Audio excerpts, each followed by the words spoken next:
Vamos então para o estudo da nossa Revista Espírita, mês de março de 1859. Essas são as duas últimas mensagens do mês de março, né? Então semana que vem, mês de abril, seguindo aqui o roteiro que Kardec apresenta para nós. Nós vamos fechar a sessão Conversas Familiares de Além Túmulo com o artigo Um Espírito Travesso, também intitulado em outras versões da Revista Espírita como Um Duende.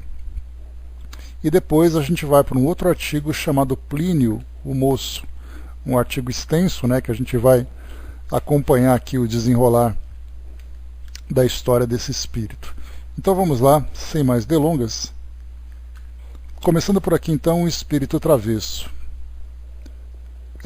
Kardec então publica para nós esse artigo, que ele é muito interessante, porque ele traz a presença de um espírito numa qualidade inferior, né, em qualidade moral inferior, e ele também, nós podemos também generalizar para outros tantos casos em que nós encontramos, não de processos obsessivos, né, porque aí já envolve uma questão mais complexa, né, de perseguição, de maldade, de prejuízo, né, para o obsediado. Aqui é um espírito que procura fazer ali as suas traquinagens, né, para provocar algum tipo de efeito sobre aquele que é o alvo das suas brincadeiras, né?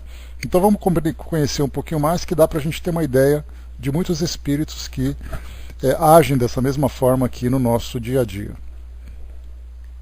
O Sr. J, um de nossos colegas da sociedade, por diversas vezes tinha visto chamas azuis passeando sobre o seu leito. Certo de que se tratava de uma manifestação, no dia 20 de janeiro último tivemos a ideia de evocar um desses espíritos, a fim de nos instruirmos sobre a sua natureza. Então aqui já começa, né, o fato do Sr. J ser membro da sociedade, e ele percebendo então algo de, entre aspas, sobrenatural na presença, né, desse espírito, ele já então comentou na sociedade, e em seguida então Kardec não perdia tempo, já evocava o espírito para entender um pouco sobre a sua natureza. Lembrando que muitos desses espíritos que são evocados vão contra a vontade, porque eles são na verdade conduzidos por outros espíritos, principalmente, né, nos trabalhos feitos da sociedade, que não é apenas uma mera curiosidade, mas é um objeto de estudos. Então nós tivemos ali esse espírito considerado travesso, nós tivemos outros espíritos que foram executados, né, lembrando da pena capital na França naquela época, que era a guilhotina. Nós tivemos lá no livro O Céu e o Inferno, lá no capítulo dos criminosos arrependidos, execuções que aconteciam, né, de latrocidas, por exemplo, que roubavam e assassinavam e depois eram guilhotinados, e dias depois, 2, 3 dias depois, eles eram então evocados por Kardec para prestarem seu depoimento sobre a experiência que eles vivenciaram. E aí então, claro que esses espíritos não apareceriam assim, né, de bom grado, né, simplesmente, eu vou aparecer lá porque ele me chamou. Muitos desses espíritos estão completamente desorientados, perturbados, muitas vezes revoltados. Então, por que eles se manifestariam numa instituição de estudos tão sérios como era o caso da sociedade, sendo então conduzidos através, né, por espíritos mais elevados, né, que viam ali uma oportunidade de estudo importante. Bom dia, mãe. Então aqui nesse caso nós temos essas chamas azuis que foram provocadas por espíritos. Então Kardec fez a evocação. Feita a evocação, nós lembramos que quando é colocado aqui na revista, né, pergunta número 1, evocação. Aí então lembramos, né, que nós já vimos inclusive em outros artigos, em conversas familiares de Além Túmulo também, Kardec mostrando, né, como é feita a evocação. Então ele chama pelo espírito, pede ali a permissão, né, para Jesus, para Deus, para os espíritos instrutores ali que trabalham nos bastidores da sociedade, né, nos bastidores, entre aspas, no plano espiritual, pelos trabalhos, né, da sociedade, então fazia essa evocação, pedia assistência, pedia a permissão, e o espírito então se manifestava. Inclusive, nós lembramos, né, o caso a história de um danado, que é o título do artigo aqui da Revista Espírita, mas lá no livro Céu e Inferno, Kardec colocava, né, o criminoso, né, o assassino de Castelnaudary. E lá então era um espírito completamente revoltado, tanto que através da psicografia, nas primeiras manifestações dele, ele chegava a rasgar o papel, quebrar o lápis, né, tamanha raiva com que ele se manifestava, e o médium dessa forma, né, também manifestava essa mesma condição. Então vimos ali que esse tipo de espírito não aparece simplesmente porque é chamado, mas ele é na verdade conduzido pelos espíritos para essas reuniões. Então, feita a evocação, que queres de mim? Com que objetivo te manifestaste na casa do Sr. J? Que te importa? A mim pouco importa, é verdade, mas para ele é diferente. Ah, bela razão. Aí Kardec coloca uma observação. Essas primeiras perguntas foram feitas pelo Sr. Kardec. O Sr. J prosseguiu com o interrogatório. Então essas três primeiras Kardec perguntou, e aí o espírito então, né, que importa? A mim pouco importa, mas para ele é diferente, né, que sofria ali os transtornos provocados por esse espírito. Aí então o Sr. J, que era a vítima, né? É que não recebo de bom grado qualquer pessoa em minha casa. Não tens razão, sou muito bom. Diz então, por favor, o que vinhas fazer em minha casa. Por acaso acreditas que pelo fato de ser bom, eu te deva obedecer? Disseram-me que és um espírito muito leviano. Julgaram-me muito mal a esse respeito. Se é uma calúnia, prova-o. Não me incomodo. Ou seja, né, não me importo. Eu poderia empregar um meio para obrigar-te a dizer quem és. Palavra de honra, isso não poderia senão me divertir um pouco. Intimo-te a dizer o que vens fazer em minha casa. Não tinha senão um propósito, divertir-me. Isso não tem relação com o que me foi dito pelos espíritos superiores. Fui mandado à tua casa, e já conheces a razão. Mentiste, pois? Não. Não tinhas então más intenções? Não. Disseram-te o mesmo que eu. Poderias dizer-nos qual é a tua posição entre os espíritos? Tua curiosidade me agrada. Pois que pretendes ser bom, por que me respondes de maneira tão pouco conveniente? Acaso te insultei? Não. Entretanto, por que respondes de maneira evasiva, recusando-te a dar as informações que te peço? Sob o comando de certos espíritos, sou livre para fazer o que quiser. Ora, vejo que começas a ficar mais razoável e imagino que iremos ter relações mais amigáveis. Deixa de palavreado, será muito melhor. Sob que forma te apresentas aqui? Não tenho mais forma. Sabes o que é o perispírito? Não, a menos que seja o vento. Que poderei eu fazer para te ser agradável? Já te disse. Cala-te. A missão que viestes cumprir em minha casa fez que avançasses como espírito? Isso é outra coisa. Não me faça tais perguntas. Já sabes que obedeço a certos espíritos. Dirige-te a eles. Quanto a mim, peço para ir embora. Acaso teríamos tido más relações em outra existência, e seria isso a causa do teu mau humor? Não te lembras de quando dissestes mal de mim, a quem o quisesse ouvir? Cala-te, digo eu. De ti não falei senão o que foi dito pelos espíritos superiores a teu respeito. Disseste também que eu te havia obsediado. ficaste satisfeito com o resultado que obtiveste? Isso não é contigo. Preferes então que eu conserve em ti uma má impressão? É possível. Vou-me embora. Esse foi o bate-papo que teve ali naquela reunião, né? Observação. Pelas conversas relatadas, podemos constatar a extrema diversidade que existe na linguagem dos espíritos conforme o seu grau de elevação. A dos espíritos dessa natureza é quase sempre caracterizada pela grosseria e pela impaciência. Quando são chamados às reuniões sérias, sentimos que não comparecem de bom grado. Têm pressa de partir porque não se sentem à vontade no meio de seus superiores e das pessoas que os embaraçam com perguntas. Não se dá o mesmo nas reuniões frívolas, onde nos divertimos com suas facécias. Estão no seu próprio ambiente e o aproveitam com alegria.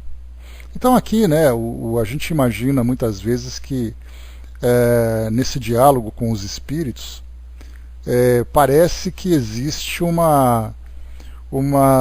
objetivo, né, de um grande conteúdo de instrução, de muitas lições, né? Mas, na verdade, o que nós podemos aproveitar dessa comunicação, por exemplo, é a própria impaciência, o próprio comportamento do espírito. Muitas vezes sem muito diálogo, mas nós podemos ali analisar a natureza do espírito, traçar um pouco do seu perfil, ver ali a sua obediência ou a sua desobediência também. E um outro ponto importante que nós analisamos aqui, nesse caso de espíritos, por exemplo, né? Olá, Rô, beijão para você. Então, o que nós encontramos aqui nesses espíritos que comparecem nessas reuniões é que, primeiro, eles chegam, né, muitas vezes de uma forma muito rebelde, sendo conduzido por esses espíritos.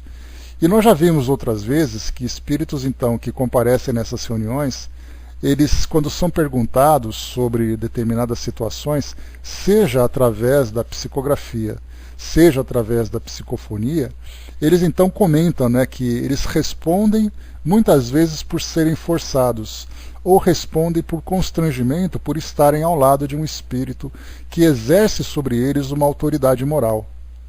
Então eles ficam tão constrangidos na presença daqueles espíritos. Imaginar, por exemplo, né, que vamos pegar o seguinte cenário, só para a gente poder perceber como são as coisas. Nós somos espíritos assim que não temos muito interesse em levar a coisa a sério, né, Osmar? Em levar as coisas a sério. E aí então nós somos chamados para participar de uma reunião, somos conduzidos por espíritos para aquele local.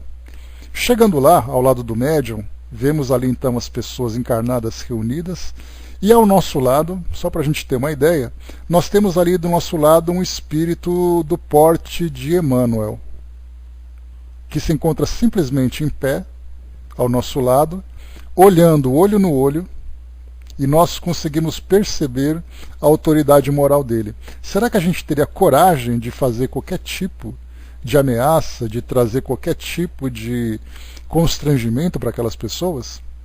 Então a gente vê assim que só o fato de estar ao lado desses espíritos, ali sob a influência, já é o suficiente para que a gente seja completamente submisso àquilo que é apresentado, principalmente em reuniões sérias.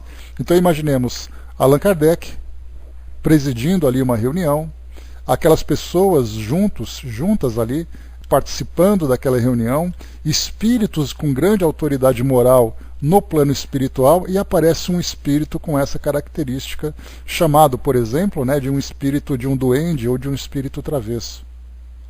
Mesmo que ele responda assim com uma certa evasão, ou uma certa evasiva, ou se apresenta ali com uma certa rebeldia, ele não tem coragem, por exemplo, de mentir. E ele quer, como nós vimos aqui, ele quer ir embora logo, porque aquilo para ele é desagradável. A Chaconete colocou, né, um espírito desorientado não teria. Não teria também, Chaconete, pelo seguinte: primeiro que nós temos ali a disciplina do médium, né, isso é importante a gente considerar. E nós vimos aqui, como eu comentei com vocês, na história de um danado. Ele era um espírito, só para quem não se lembra dele, né, o assassino de Castellet-d'Arry. Castellet-d'Arry era uma região no sul da França, uma cidade no sul da França, que teve uma história. uma casa então foi comprada por um homem, e ali então esse homem que comprou acabou tendo um infarto, desencarnou e o filho voltou àquela casa. Chegando lá, esse filho sentiu uma bofetada no rosto. Bom dia, abraço. Do nada. E ele ficou muito assustado, como é natural, e aí então ele pediu para um padre fazer um exorcismo, depois conversou com fulano, com Beltrano, até que então ele comentou, né, chegou até Kardec e comentou sobre essa situação. Kardec fez então a evocação desse espírito, e conhecendo um pouco da história, esse homem ele tinha sido um assassino no ano de... na década, né? Década não, né? No século 17, ali por 1600 e alguma coisa, e ele era fabricante de salsichas. Era ele, o irmão, e ele mesmo, então era ele, a esposa, e o seu irmão, né, o irmão dele próprio. E aí então ele, desconfiando que o irmão estava tendo um caso com a sua própria esposa, ele assassinou os dois. E aí então ele ficou preso naquela residência durante 200 e poucos anos. E aí então, naquele local onde era aquela residência, foi um crime que não foi solucionado, ninguém descobriu por que desapareceram e coisa e tal, e aí então foi construída aquela casa e aquele espírito ficou ali presente. E aí, com a evocação, como eu falei para vocês, foram várias evocações que aconteceram. Esse espírito então no início ele quebrava o lápis, ele rasgava o papel, ele não conseguia falar nada relacionado, por exemplo, à palavra Deus. Mas aí então, depois de uma evocação, duas evocações, ele começou a se mostrar menos agressivo, não dócil, mas menos agressivo. Até que depois de algumas evocações, ele começou a ter capacidade de conversar. Então, mesmo que ele se apresente com toda essa rebeldia, ele se sente constrangido por como se ele estivesse ali preso naquele local, porque ele foi conduzido contra a sua vontade, que ele não era apenas desorientado, ele estava completamente desorientado.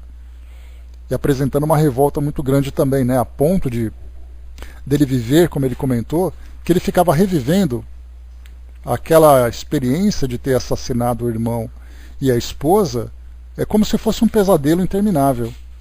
E a aparência dele, que foi observada pelos videntes que lá estavam presentes, era vestindo aquele avental ensanguentado e segurando uma faca, que era a faca que ele utilizou para cometer aquele crime. Então esse pesadelo contínuo ficava se repetindo insistentemente na sua cabeça, na sua mente, né?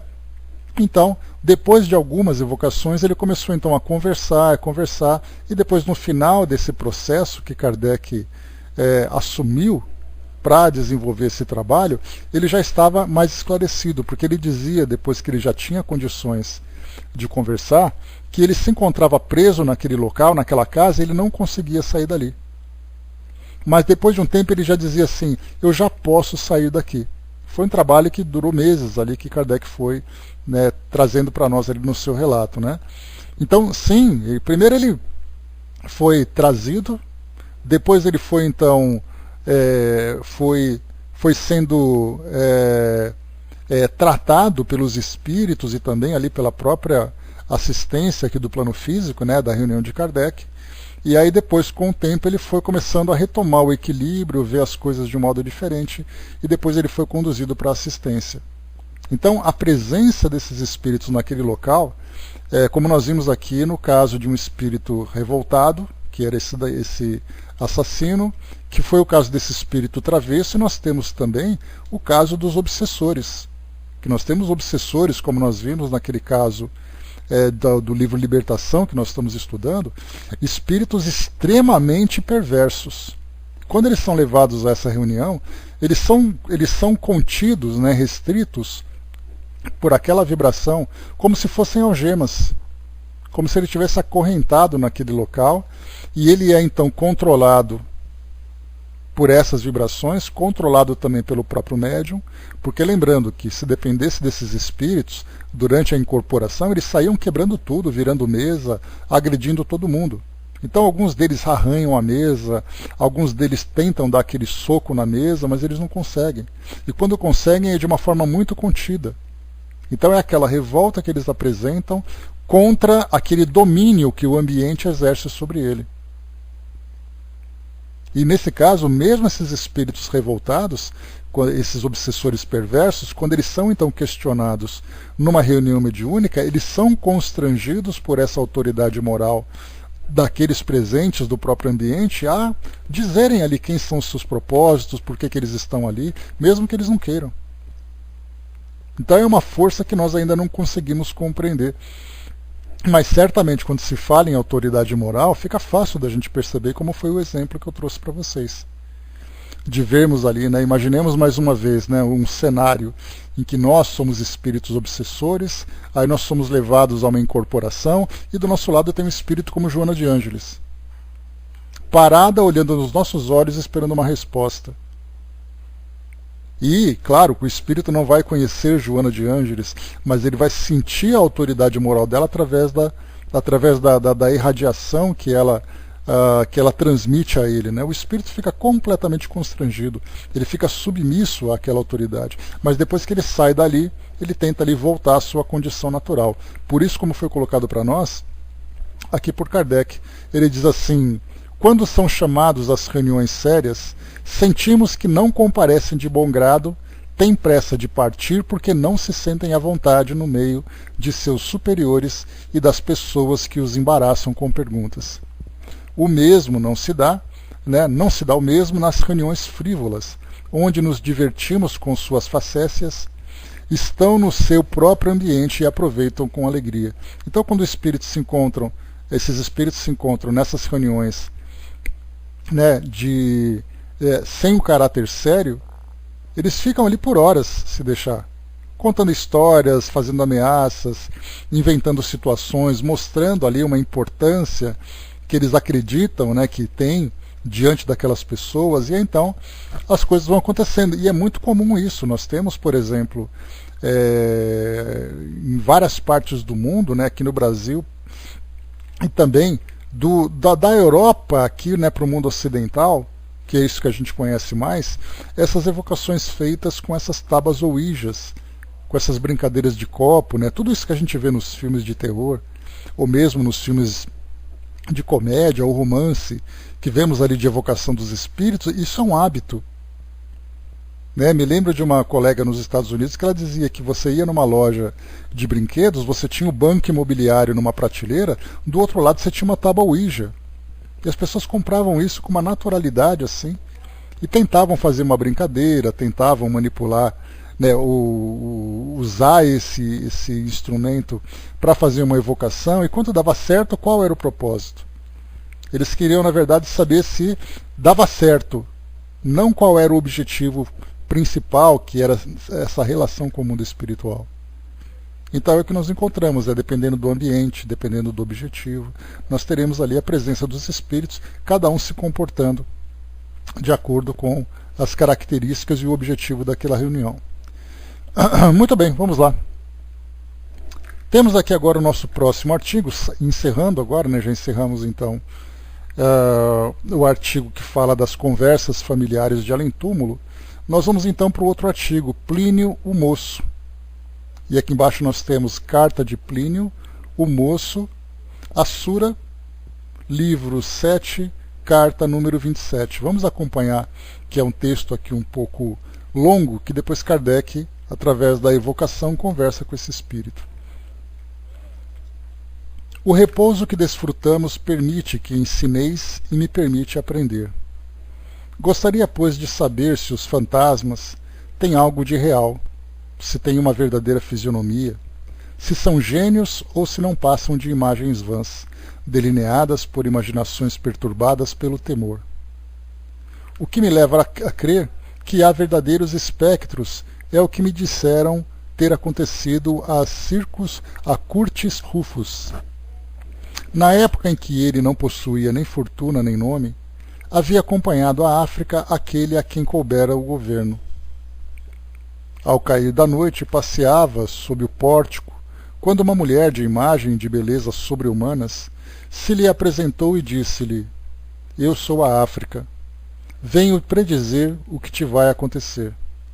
Irás a Roma, ocuparás os maiores cargos, e em seguida voltarás para governar esta província, onde morrerás. Tudo aconteceu como ela havia predito. Disse mesmo que, aportando em Cartago, ao sair do navio, a mesma figura se apresentou a ele vindo ao seu encontro no cais. Lembrando que Cartago fica ali, né, no norte da África, que a gente tem aquela história, né, dos cartagineses na época dos escravos em Roma e tudo mais, né? Então, saindo ali da Itália, no pezinho da bota ali, né, e no final da bota, e chegando ali a Cartago, uma distância pequena, inclusive, que era uma colônia romana. O que há de verdade é que ele caiu doente e, julgando o futuro pelo passado, a infelicidade que o ameaçava pela boa sorte que havia desfrutado, logo despertou de sua cura, a despeito da opinião otimista dos seus. Mas eis aqui outra história, não menos surpreendente e bem mais aterradora. Vou narrá-la tal qual a recebi. Havia em Atenas uma casa muito grande e muito confortável, mas desacreditada e deserta. No mais profundo silêncio da noite, ouviam-se ruídos de ferros e, caso se prestasse mais atenção, um ruído de correntes, que de início parecia vir de longe, para em seguida aproximar-se. Logo surgia um espectro semelhante a um velho, muito magro, bastante abatido, com uma longa barba, cabelos arrepiados, corrente nos pés e nos pulsos, que sacudia horrivelmente. Daí as noites horrorosas e insones para os habitantes daquela casa. A insônia prolongada trazia a doença, e esta, redobrando o pavor, era seguida da morte. Durante o dia, embora o espectro não aparecesse, a impressão que havia deixado o revivia sempre aos olhos de todos, e o medo causado provocava novo temor. Por fim, a casa foi abandonada e deixada inteiramente ao fantasma. Entretanto, puseram um aviso de que estava exposta à venda ou para alugar, no pressuposto de que alguém, menos avisado de tão horrível incômodo, viesse a ser enganado. O filósofo Atenodoro veio a Atenas, viu o aviso e perguntou o preço. A mocidade fez que desconfiasse, procurou informar-se. Contaram-lhe a história e, longe de interromper o negócio, cuidou de concluí-lo sem demora. Instalou-se e à tarde ordenou que preparassem seu leito no aposento da frente, que lhe trouxessem suas tabuinhas de escrever, sua pena e luz, e que as demais pessoas se retirassem para os fundos da casa. Temendo que sua imaginação chegasse a um temor tão frívolo que o fizesse acreditar em fantasmas, aplicou sua mente, seus olhos e sua mão a escrever. No início da noite, um profundo silêncio reinou pela casa, como por toda parte. Em seguida, começou a ouvir o entrechoque de ferros e o barulho das correntes. Não levantou os olhos nem deixou sua pena. Tranquilizou-se e esforçou para escutar. O ruído aumentava e se achegava a ele. Parecia surgir ao lado da porta do quarto. Ele olhou e percebeu o espectro, tal qual lhe o havia descrito. O fantasma estava de pé e o chamava com o dedo. Com a mão, Atenodoro fez um sinal para que esperasse um pouco, continuando a escrever como se nada estivesse acontecido. O espectro recomeçou o barulho com as correntes, ferindo os ouvidos do filósofo. Este olhou ainda uma vez e percebeu que continuava sendo chamado com o dedo. Então, sem mais demora, levantou-se, tomou a luz e o seguiu.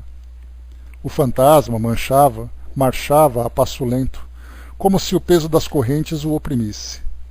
Chegando ao pátio da casa, desapareceu de repente, deixando ali nosso filósofo, que apanhou ervas e folhas e as colocou no local em que ele o havia deixado, a fim de o poder reconhecer.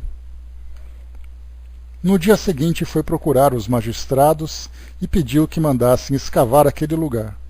Cavaram e encontraram ossos ainda presos às correntes. O tempo havia consumido as carnes. Depois que tudo foi cuidadosamente reunido, fizeram um enterro publicamente, prestaram ao morto as derradeiras homenagens, e desde então nada mais perturbou o sossego daquela casa. O que acabo de relatar eu o creio sob a palavra de outrem, mas eis que posso assegurar aos outros sob a minha própria fé. Tenho um liberto chamado Marcos, que absolutamente não é ignorante.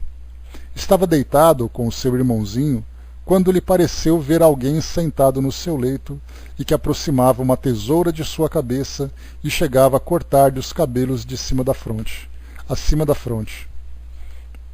Quando o dia nasceu, percebeu que os cabelos haviam sido cortados no alto da cabeça e estavam espalhados à volta. Pouco depois, semelhante aventura aconteceu com um de seus familiares e não mais me permiti duvidar da veracidade da outra. Um de seus jovens escravos dormia com seus companheiros no lugar que lhes era destinado. 2 homens vestidos de branco, é assim que ele o contava, vieram pela janela, rasparam-lhe a cabeça enquanto estava deitado e se foram como tinham vindo. À luz do dia seguinte encontraram-no tosqueado, como o haviam encontrado o outro, e os cabelos cortados achavam-se esparsos no chão.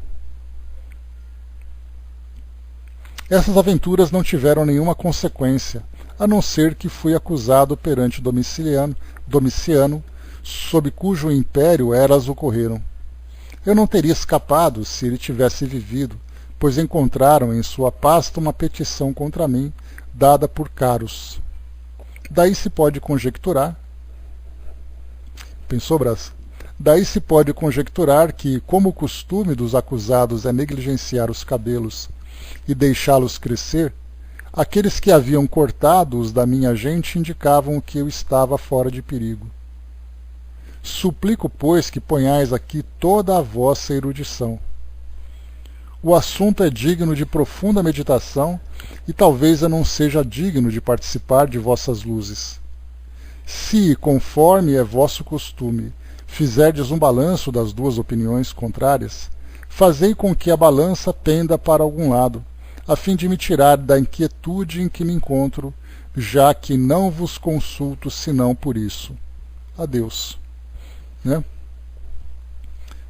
Aqui então nós temos nesse fato, né, como foi colocado para nós algo bastante interessante, os acusados negligenciam o cabelo e deixam crescer.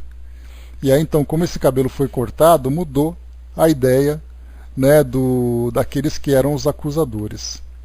Respostas de Plínio, o moço, às perguntas que lhe foram dirigidas, na sessão da Sociedade do dia 28 de janeiro de 1859.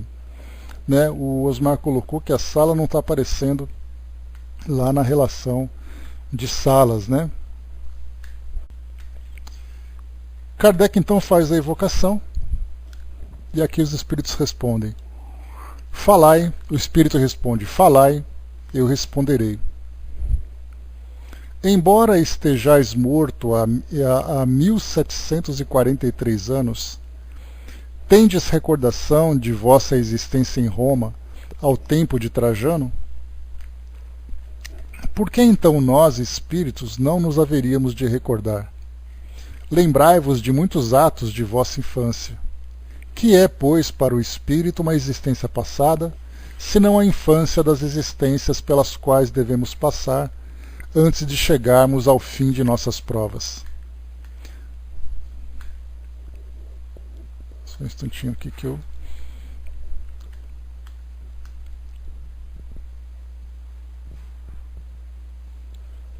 Continuando.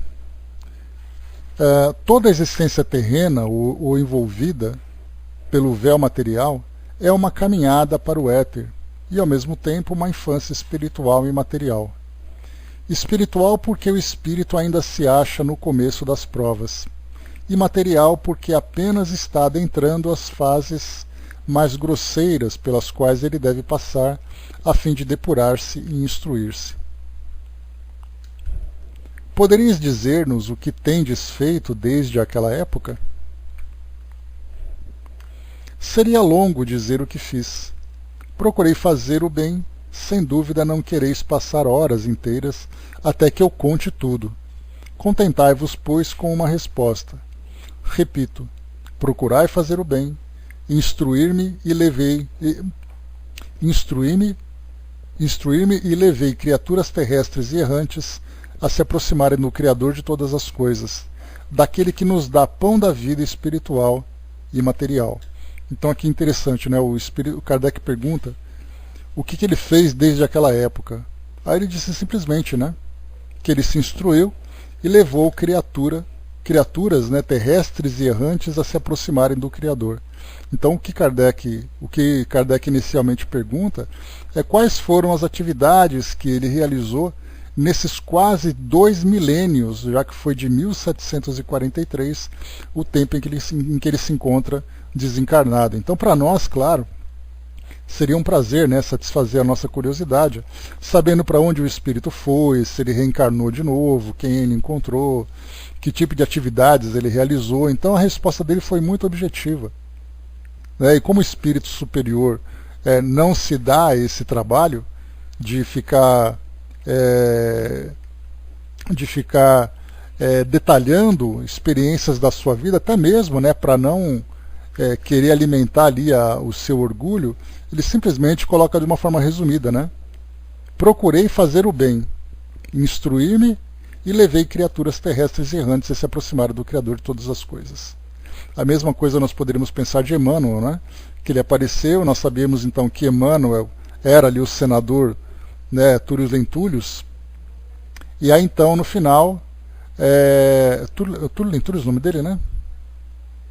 É o senador Públio Lentulhus.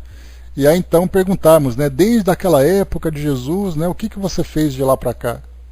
Aí Kardec, no caso Emmanuel, né, teria que trazer para nós todas as encarnações que ele teve, tudo que ele fez, né? E aqui então a trajetória dele acabou se tornando, claro, todos aqueles livros que nós conhecemos, há 2000 anos, 50 anos depois, Ave Cristo, e foi contando um pouco das histórias, da experiência dele de um modo instrutivo, porque esse trabalho de Emmanuel tinha como fim, como finalidade, esse estudo, né? Então isso para nós é algo muito valioso. Mas outros espíritos contam sua história. Tem até um livro, né, Rô, que eu sempre lembro de você, que é ali o nosso livro Eustáquio, né, 15 séculos de uma trajetória, que é o espírito que vai contando ali as suas várias e várias encarnações, os seus altos e baixos. Mas ali também aquele espírito se comprometeu a trazer esse relato para o nosso estudo. Mas um espírito superior, raríssimas vezes se prestaria a esse tipo de experiência, né? Como foi o caso de Emmanuel, que fez isso mais uma vez, porque ele tinha esse compromisso de trazer para nós uma instrução valiosa das experiências que ele vivenciou. Então aqui, pergunta Kardec para Plínio, então. Que mundo habitais agora? Pouco importa. Estou um pouco em toda parte. O espaço é o meu domínio, bem como o de muitos outros. São questões que um espírito sábio e esclarecido pela luz santa e divina não deve responder ou somente fazê-lo em ocasiões muito raras. Então aí reforçando aquilo, né, que a gente chega aqui na conclusão quando se fala de um espírito superior. Mais uma vez, salvo se ele tiver ali aquele compromisso de trazer para nós uma instrução, não de ficar se enaltecendo das conquistas que ele alcançou. Numa carta que escrevestes a Sura, relatais 3 casos de aparição. Lembrai-vos deles? Então são cartas antigas, né, que foi ali recuperada. Só para a gente fazer aqui uma rápida pesquisa, só um instantinho. Vamos aqui então. Ó. Eu me encontro aqui então num texto intitulado... deixa eu ver aqui... Traduções das epístolas trocadas entre Plínio, o Jovem e Trajano. Esse é um livro, então, Prometeus Filosofia, que é aqui a entidade responsável, de agosto de 2018, edição especial comemorativa dos 10 anos de nossa revista.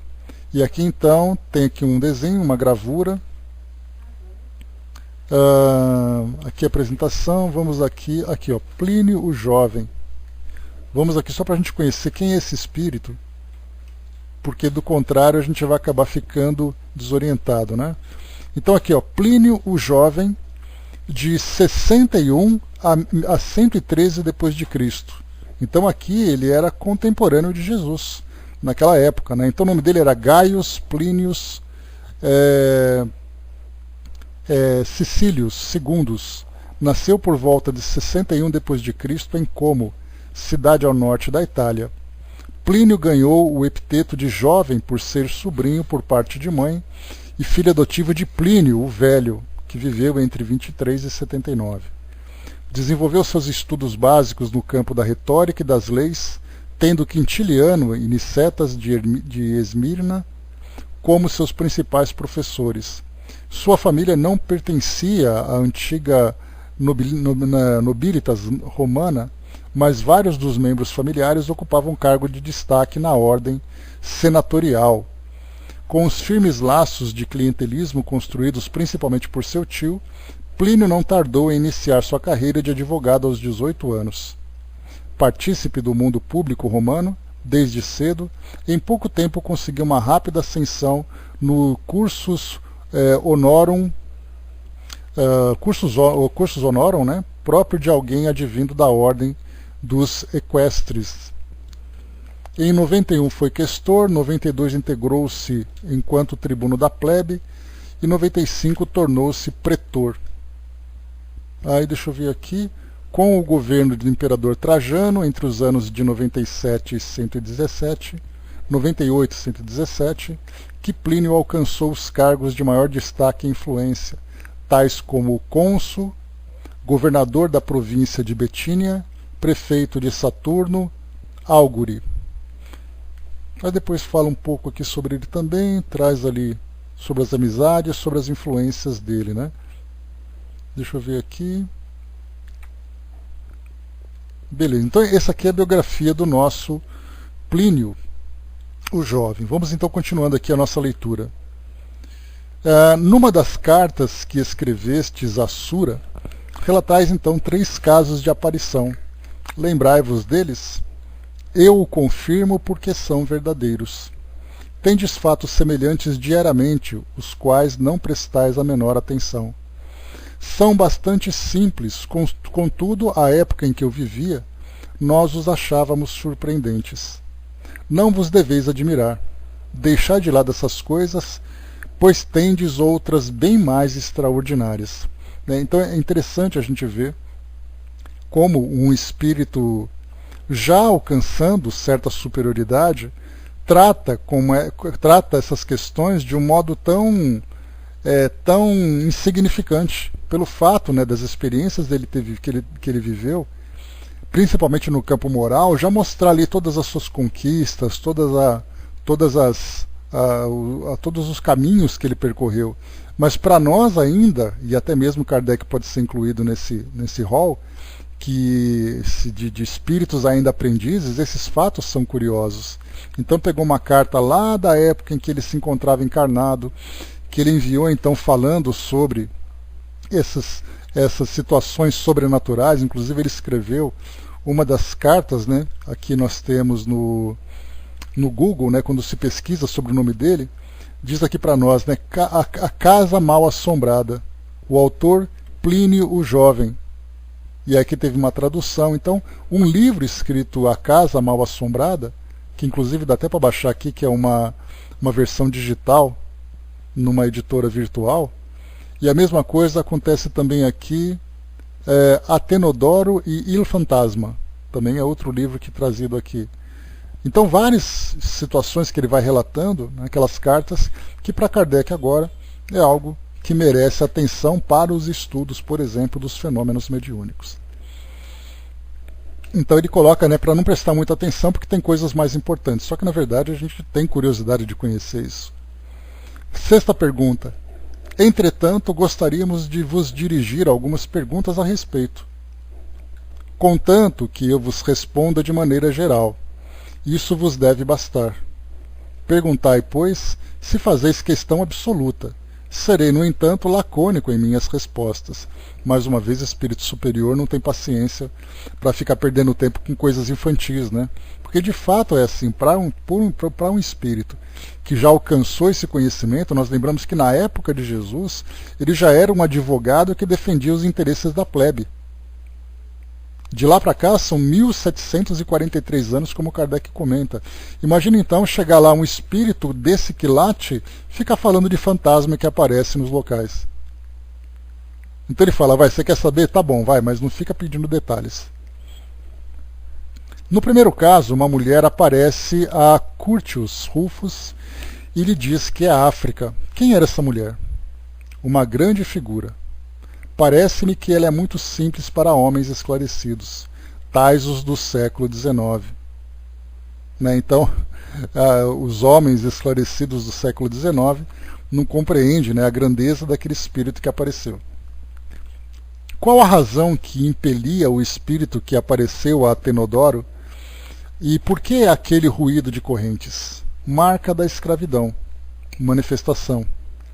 Meio de convencer os homens, de chamar-lhes a atenção, fazendo falar da coisa e provar a existência do mundo espiritual. Isso também aqui é bastante relevante para nós, porque nós temos muitos espíritos, né, que têm permissão, não que aparecem aleatoriamente, mas eles têm permissão de se manifestarem e provocarem essas impressões. Nesse caso nós temos relatos, por exemplo, na região onde teve a Guerra do Paraguai, onde nós tivemos a região do Contestado, que nós já estudamos sobre isso, ali entre Paraná e Santa Catarina, na época, né, do Brasil Imperial. Nós tivemos também lá em Canudos, no Nordeste. Tivemos assim várias fazendas onde a escravidão aconteceu, espíritos que se apresentavam mantendo aquelas mesmas características de escravos, de combatentes, de pessoas comuns que desencarnaram naquela situação, e eles se manifestavam assim, primeiro para chamar a atenção daqueles que eram os observadores, e tratando, né, para falar da coisa, fazendo falar da coisa, que é interessante, ou seja, estimulando as pessoas a contarem essas histórias. Não, porque meu compadre naquela fazenda viu um espírito ali que apareceu, que ele estava de corrente, o outro ficava assustado, dizendo, nossa, é mesmo? Só o fato de conversarem sobre o mundo espiritual, tratando dessas questões que provocavam esse espanto todo, já é um modo de chamar a atenção para uma outra realidade, mesmo que seja através de contos tão infantis. Porque se no passado, né, pois exatamente, mas quem que não gosta de uma história de fantasma? Né? Porque se nós chegarmos assim, meus amigos, nós vamos estudar o Livro dos Espíritos. Vamos então estudar sobre a filosofia, sobre a ciência, falando sobre o perispírito, isso numa sala, né? Do outro lado da sala, na sala ao lado, tem alguém dizendo assim, gente, eu vou contar para vocês uma história de fantasma. Para onde que as pessoas vão? Claro que elas vão correndo para lá. Né? Ou então a gente faz uma fogueira, gente, vamos conversar sobre coisas que a gente conheceu de fantasma, cada um conta a sua. Tá certo. Eu ia largar o livro sozinho e ia para lá. Né?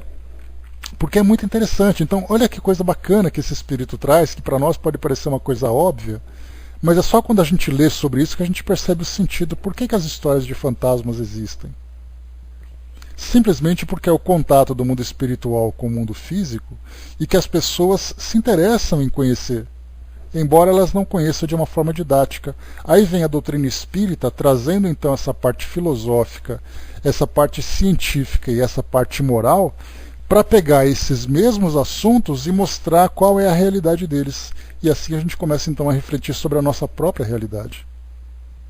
Isso é muito interessante. Mais uma vez a resposta deles, olha só. Meio de de convencer os homens, de chamar-lhes a atenção, fazendo falar da coisa e provar a existência do mundo espiritual. Para isso então existem as manifestações, e foi para isso então que teve aquela epidemia de casos de mesas girantes na França naquele período do século XIX. Quando então todo mundo começou a fazer essas brincadeiras, todo mundo começou a ouvir, para que isso tudo? Para chamar a atenção e provar a existência do mundo espiritual. Questão número 9. Defendias perante Trajano a causa dos cristãos perseguidos. Já mostra aqui então a superioridade do espírito por ver, né, no seu trabalho de conhecimento das leis, de advocacia, defender as causas, né, daquela minoria. Foi por simples razões humanitárias ou por convicção da veracidade de sua doutrina? Eu tinha os dois motivos, mas o aspecto humanitário ocupava o segundo lugar.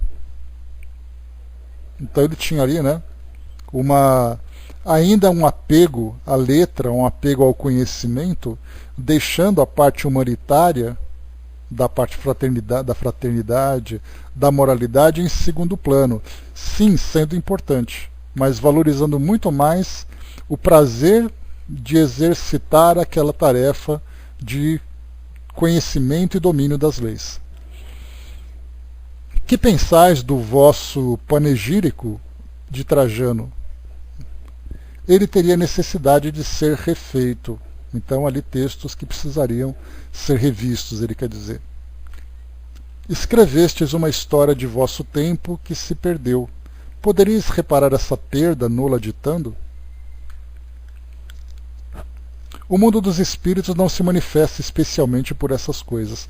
Aqui nessa pergunta, é como se nós trouxéssemos aqui um dos apóstolos de Jesus que tivessem publicado algum tipo de evangelho sobre Jesus, e aí perguntado para eles assim: escuta, o seu evangelho, por exemplo, o evangelho de Judas, ou de Maria Madalena, né, que tem ali que são esses apócrifos, né, que foram lançados, e disséssemos assim: Maria Madalena, você pode ditar para nós todo o evangelho que você escreveu de novo?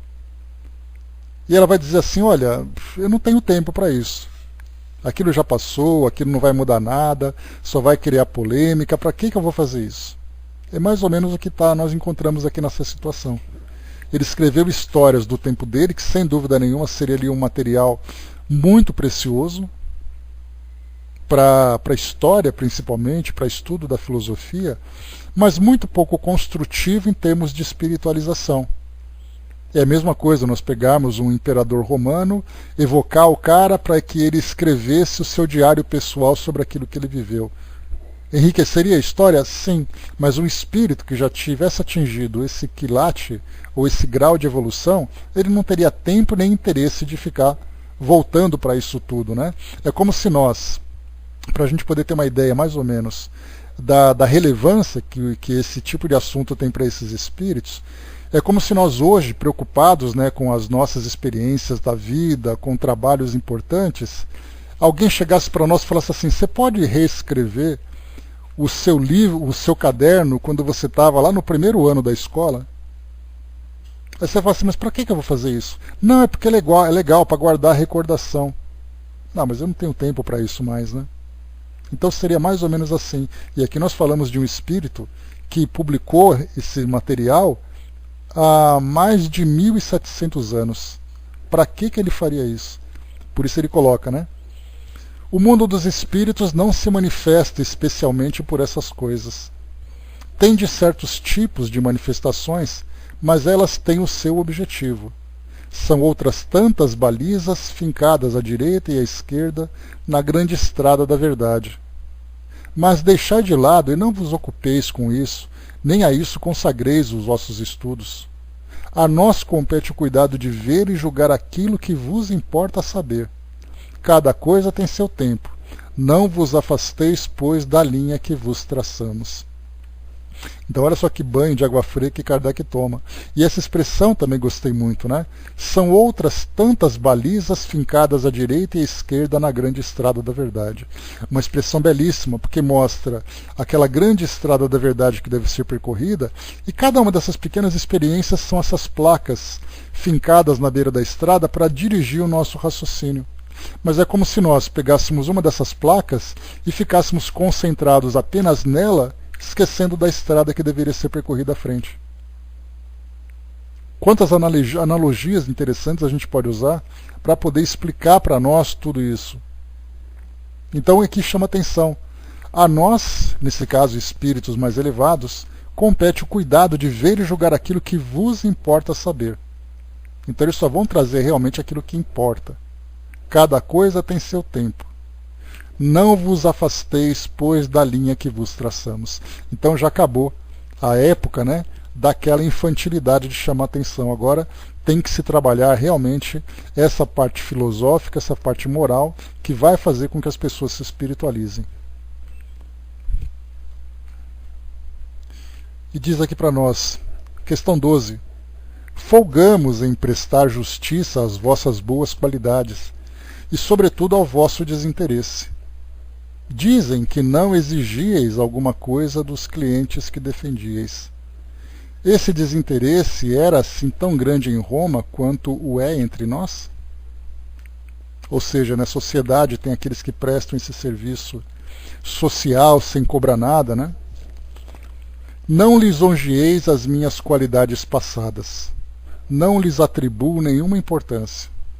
O desinteresse não é muito cultivado em vosso século.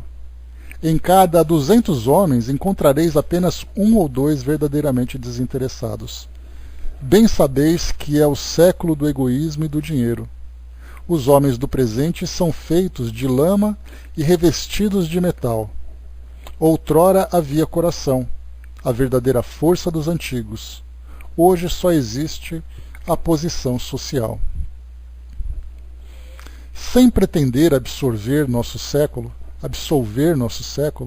parece-nos que ainda é preferível aquele em que vivestes, onde a corrupção atingiu seu apogeu e a delação nada conhecida de sagrado. Kardec deu uma provocada agora, né, colocando então que o Plínio preferia muito mais aquela época de Roma, onde havia muita corrupção e tudo mais, né, do que no presente, né, que eles estão vivendo agora. Faço uma generalização que é bem verdadeira. Sei que a época em que eu vivia não existia muito desinteresse. Entretanto, havia aquilo que não possuís, ou pelo menos que o possuís em dose muito fraca: o amor do belo, do nobre, do grande. Falo para todo mundo. O homem do presente, sobretudo os povos do Ocidente, os franceses particularmente, têm o coração pronto para fazer grandes coisas. Mas isso não passa de um relâmpago. Logo vem a reflexão, e a reflexão pondera... Só um instantinho aqui. Continuando aqui para nós, então diz assim... deixa eu ver aqui... Tá. Faço uma generalização que é bem verdadeira. Sei que a época em que eu vivia não existia muito desinteresse. Pois é. Entretanto, havia aquilo que não possuís, ou pelo menos que o possuís em dose muito fraca: o amor do belo, do nobre e do grande. Falo para todo o mundo. O homem do presente, sobretudo os povos do Ocidente, os franceses particularmente, tem o coração pronto para fazer grandes coisas, mas isso não passa de um relâmpago. Logo vem a reflexão, e a reflexão pondera e diz: o positivo antes de tudo, e o dinheiro e o egoísmo voltam a tomar frente. Nós nos manifestamos justamente porque vos afastais dos grandes princípios dados por Jesus. Adeus, ainda não o compreendeis. Então vimos aqui um espírito de grande elevação, de conhecimento, mas com pouca paciência para tratar de questões assim tão limitadas, né, para o pensamento humano daquela atualidade. Observação. Compreendemos muito bem que o nosso século ainda deixa muito a desejar. Sua chaga é o egoísmo, e o egoísmo gera a cupidez e a sede das riquezas. Sob esse aspecto, está longe do desinteresse de que o povo romano ofereceu tantos exemplos sublimes em certa época, mas que não foi a de Plínio. No entanto, seria injusto desobedecer à sua superioridade em mais de um ponto, mesmo sobre os mais belos tempos de Roma, que também tiveram os seus exemplos de barbárie. Havia então ferocidade até na grandeza e no desinteresse, ao passo que o nosso século será marcado pelo abrandamento dos costumes, pelos sentimentos de justiça e de humanidade que presidem a todas as instituições que vê nascer, e até nas querelas entre os povos. Então o que Kardec traz aqui nessa observação final É uma ponderação, né, que sim, né, os dois ambientes tiveram os seus bons momentos, né? Roma teve ali, sem dúvida, a época do belo, do bom, né? E o que chama atenção aqui é que a época de Plínio não era bem essa época da beleza, até porque foi nesse período em que Roma intensificou a grande perseguição aos cristãos. Então eram guerras, eram perseguições, execuções, né? Então a época da beleza mesmo foi aquela época inicial, quando nós tínhamos os grandes filósofos, tanto grego como romanos, as artes, a filosofia, as ciências, né? Matemática, astronomia. Então tudo isso Roma trouxe, mas também teve o seu período de barbárie. Então aqui o que Kardec defende é que nesse período atual, em que a França, por exemplo, vive aquele momento muito materialista, onde o positivismo de Auguste Comte estava muito presente, porque o positivismo tudo dependia de uma lógica, tudo dependia de um raciocínio muito mais material, né, do que uma filosofia espiritualista. Tivemos a Revolução Francesa rompendo definitivamente, né, a relação das ciências e da filosofia com a religião, que ficou presa ficaram presos, né, durante tanto tempo. Então, mas que nessa época atual, a ciência, o conhecimento, a própria doutrina trazendo essa nova reflexão sobre o mundo espiritual, também ali mostrava uma elevação muito maior. Por isso, então, mais uma vez ele coloca, só para a gente poder concluir, compreendemos muito bem que o nosso século ainda deixa muito a desejar. Sua chaga é o egoísmo, e o egoísmo gera a cupidez e a sede de riquezas. Sob esse aspecto, está longe do desinteresse de que o povo romano ofereceu tantos exemplos sublimes em uma certa época, mas que não foi a de Plínio, né, essa época mais desprendida. No entanto, seria injusto desconhecer a sua superioridade em mais de um ponto, mesmo sobre os mais belos tempos de Roma, que também tiveram seus exemplos de barbárie.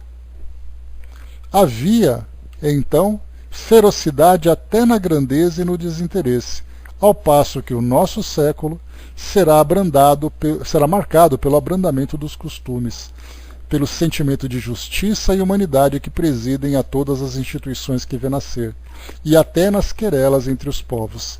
Assinado aqui então Kardec, vendo aqui que ele defendia que essa ideia de que a França em especial, que o nosso mundo ocidental daquele presente tinha ainda muito a se desenvolver, que Roma era muito mais, Kardec já tomou uma opinião contrária.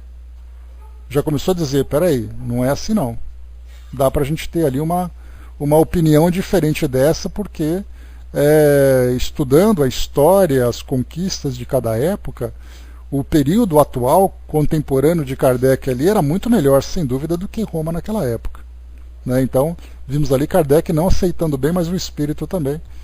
Já percebeu ali que a conversa não ia muito além daquele bate-boca, já se despediu e deixou sua mensagem. Né? Aliás, uma bela mensagem, uma reflexão muito interessante.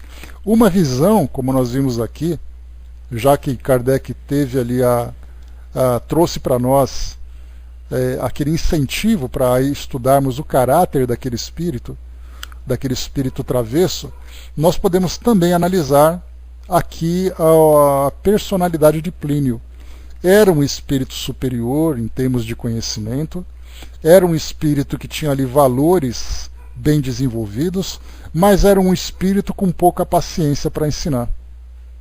É como se nós tivéssemos aquele ultra mega professor com tantos e tantos diplomas universitários para ensinar alunos do ensino fundamental. Apesar de todo o conhecimento que ele tem, de toda a sabedoria de vida que ele tem, ele tinha pouca paciência, né? Não colocaria sem uma virtude, né? Eu diria assim que era um espírito virtuoso, mas era um espírito sem paciência para ensinar. É como se esse professor universitário que eu falei para vocês chegasse numa sala de aula do ensino fundamental e falasse para as crianças: crianças, deixem de ser criança, se comportem como adultos, a vida toda pela frente, vocês têm tanta coisa para realizar, o mundo para vocês conquistarem, vocês ficam brincando de ficar um com o outro, fica querendo jogar bola, para de fazer isso. Como é que você pode pedir para uma criança deixar de ser criança? Como pedir então para nós, espíritos em formação, né, de conhecimento, de filosofia, deixarmos de lidar com essas questões que fazem parte do alicerce da nossa formação? Né? Pois é, mas a gente coloca assim, né, das virtudes que ele apresenta, compreendendo, né, todo o bem que ele tem que fazer para aliviar o sofrimento para as pessoas, ele acaba não tendo essa paciência para ficar naquele beabá, né, em que a doutrina começava a se formar, começava ali a tratar com o público ainda ignorante sobre essa realidade. Se ele, por exemplo, reencarnasse para cumprir uma missão, ele seria aquele espírito que teria pouca paciência para ficar lidando com pessoas. A não ser que fosse ali para lidar com grandes causas humanitárias. Mas no dia a dia, sim, sem dúvida, né? Pois é, mas o negócio dele era, vamos falar de coisa pronta. Então, assim, ele é um professor, um mega ultra professor para tratar de alunos que também estão naquele nível elevado, mas ele não tem a paciência para lidar com espíritos ainda nesse processo inicial. Né? Então, também a gente pode analisar pelo comportamento dele, assim como o outro, o espírito travesso, quis ir embora logo porque ele não queria ser constrangido, esse espírito também se despediu logo porque não tinha paciência para ficar tratando desse bate-boca. Bem interessante a gente ver tudo isso. Então é isso, meus amigos. Fechando por aqui o nosso estudo de hoje. Finalizamos aqui então o mês de março de 1859 estudando esses dois artigos. Bem interessantes, se vocês puderem depois, como lição de casa, dar uma lidinha de novo nesse bate-papo de Kardec com esse espírito, dá para tirar ali aprendizados bem interessantes, né, para as nossas reflexões, até para o nosso próprio aprendizado sobre aquilo que a doutrina apresenta para nós. Então, o próximo mês, mês de abril, deixa eu ver aqui o que nós temos no mês de abril. Artigos como Quadro da Vida Espírita,